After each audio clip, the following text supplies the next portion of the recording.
Hello everyone, welcome to Gagan the deserving India IAS institute Chandigarh. मेरा नाम इंद्रजीत। आज हम लोग बात करेंगे एनएचआरसी यानी national human right commission notice to Odisha government over custodial death. Custodial death किसी भी स्टेट गवर्नमेंट के लिए किसी भी सरकार के लिए एक शर्म का विषय है। क्यों? कस्टडी, जब पुलिस कस्टडी में किसी की मृत्यु होती है तो सीधा सीधा सिग्निफाई करता है कि भाई साहब पुलिस ने ब्रुटैलिटी करी है या अपनी जिम्मेदारियों को ढंग से नहीं निभाया है, तो तभी उसकी डेथ हो गई है, राइट? या नेग्लिजेंस या प्रेशर, जो भी कह लो। National Human Rights Commission (NHRC) has recently issued a notice to Odisha government questioning why Commission should not recommend a monetary compensation to the next kin of an individual who allegedly died in police custody.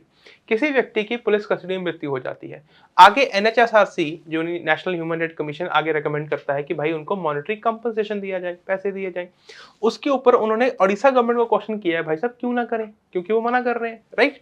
तो ऐसे में आगे देखते हैं custodial death क्या होती है। It refers to a death that occurs while an individual is in the custody of law enforcement officials. Law enforcement officials सरल शब्दों में पुलिस, राइट? अब सिंपल सी बात है, और within the commercial facility cause can include excessive force, neglect, negligence किसकी, उसकी हेल्थ कंडीशंस की, या abuse by authorities. The law commission of India and states that violate the public servant against a person in custody constitute custodial violence. किसी भी public servant, खासकर law enforcement agencies, उनकी जिम्मेदारी बनती है कि वो यार हमारी रक्षा के लिए ना, तंग करने के लिए थोड़ी है, राइट? अगर हम इसके ऊपर जुडिशियल प्रोनाउंसमेंट्स की बात करें, जुडिशियल प्रोनाउंसमेंट मतलब जो भी आज तक केस हुए और समय समय पर किसी हाई कोर्ट ने या सुप्रीम कोर्ट ने क्या कहा। जैसे हम बात करें 1981 की Kishore Singh versus state of Rajasthan, the supreme court ruled that use of third degree method by the police violates the article 21 and hence it is unconstitutional and should be stopped. पर आपको भी पता है, मुझे भी पता है कि क्या ये रुका? अभी तक तो उतना नहीं लग रहा है, वरना फिर कस्टोडियल डेथ बंद हो गई होती, कस्टोडियल डेथ ना होती। थोड़ा टाइम पहले बात करें, तमिलनाडु में कस्टोडियल डेथ हुई थी। कस्टोडियल डेथ आर्टिकल 21 की डायरेक्ट वायलेशन है, और मुझे नहीं लगता कि आर्टिकल 21 से ज्यादा इंपॉर्टेंट कोई भी आर्टिकल है हमारे संविधान में। It is a right to life, right? इसके अलावा Nilabati Behera versus state of Odisha, the Supreme Court held that state is liable to pay compensation for custodial death resulting from police negligence। ध्यान देना है, negligence और brutality। negligence मतलब वही, उनकी अगर कोई हेल्थ कंडीशंस हैं तो उनको अगर नेग्लेक्ट किया है, या उनकी तरफ से अब्यूज किया गया है, पावर को उन्हें बहुत मारा पीटा गया है, ब्रुटैलिटी करी गई है। emphasizing the state's duty to protect the right to life। Article 21, उसको प्रोटेक्ट करने की जिम्मेदारी किसकी है? स्टेट की है। अगर स्टेट की ही मशीनरी आर्टिकल 21 को वायलेट करेगी तो भाई साहब कैसे चलेगा देश, राइट? आगे देखो, Joginder Kumar versus state of UP 1994, the Supreme Court addressed the human right violation due to indiscriminate arrest, referred to recommendations by National Police Commission to avoid unnecessary arrest except in heinous offenses। और सबसे ज्यादा important है इसमें D K Basu versus state of West Bengal 1997, क्योंकि इसमें supreme court ने कुछ आगे गाइडलाइंस भी जारी करी।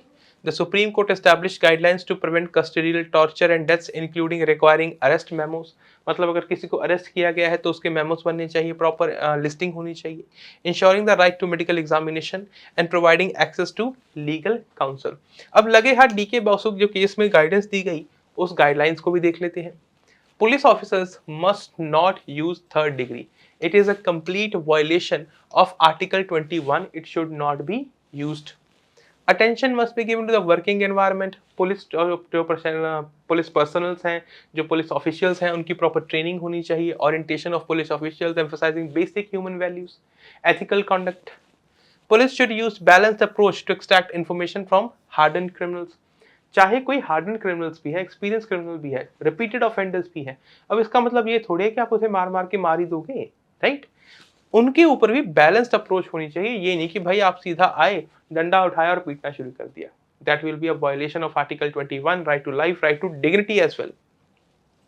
A memo must be created for the third time of arrest, at the time of arrest, with at least one family member present। Police officer must follow the constitutional requirement under Article 21 and 22 Clause 1। Arrested individual should be made aware of their basic rights, कि भाई साहब आपके अधिकार क्या है अगर आप arrest भी हुए हैं। दूसरा, he must have a right to legal counsel। Ethical concerns देखें तो इसके साथ, अगर देखें तो यार simple it is a violation of human right and dignity. Custodial violence infringes upon individuals' dignity and human rights, causing physical and psychological harm. दूसरा, it undermines the rule of law. कैसे?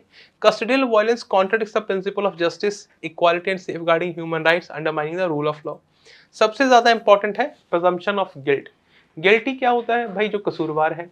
अब अगर हम गिल्ट की बात करें तो हमारा जो जस्टिस सिस्टम है, हमारा जो संविधान है, वो ये कहता है that every individual is innocent until proven guilty. मतलब जब तक उसका जुर्म साबित ना हो जाए तब तक वो उसको हम एक आम इंसान ही मान के चलते हैं, उसे हम दोषी नहीं मानते हैं।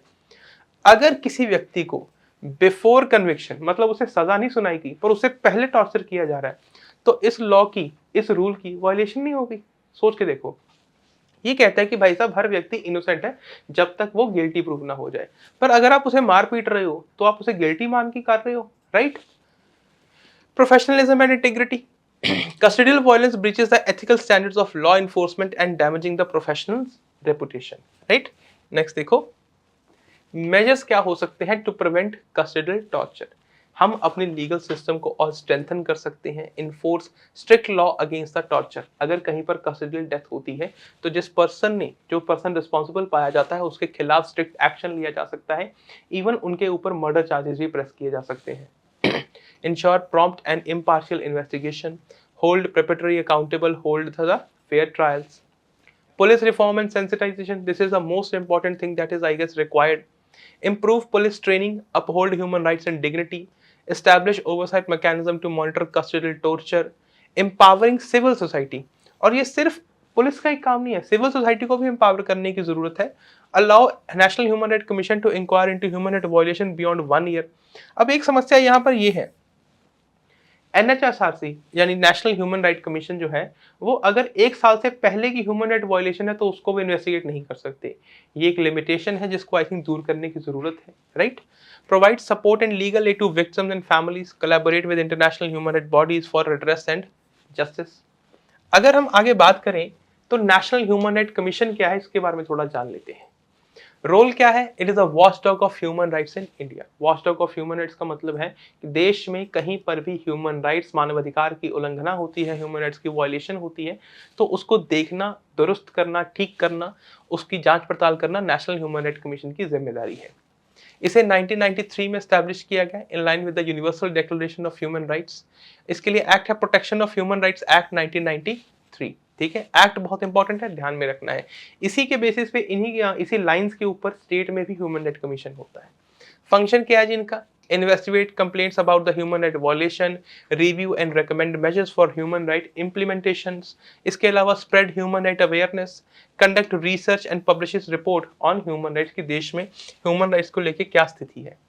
पावर क्या है इनके पास? सिविल कोर्ट की पावर होती है, यहाँ लिखा नहीं है, मैं आपको वैसे बता रहा हूँ। They have a power of a civil court, they can summon individuals, examine witnesses and require document submission. ये सभी सिविल कोर्ट की पावर्स होती हैं। They can visit prisons and other institution to review the conditions of inmates. जो police जिनको arrest करती है या जेल में जिनको रखा गया है तो उनके कैसे हालात है, क्या उनके साथ इंसानों जैसा ही बर्ताव हो रहा है, are they being treated in a way that humans should be treated. Review factors that inhibit human rights and recommend corrective actions. Initiate proceedings for protection of human rights. अगर कंपोजिशन की बात करें तो इसमें 5 फुल टाइम मेंबर्स होते हैं और 7 deemed members हैं। सेक्रेटरी जनरल होता है जो एडमिनिस्ट्रेटिव हेड होता है।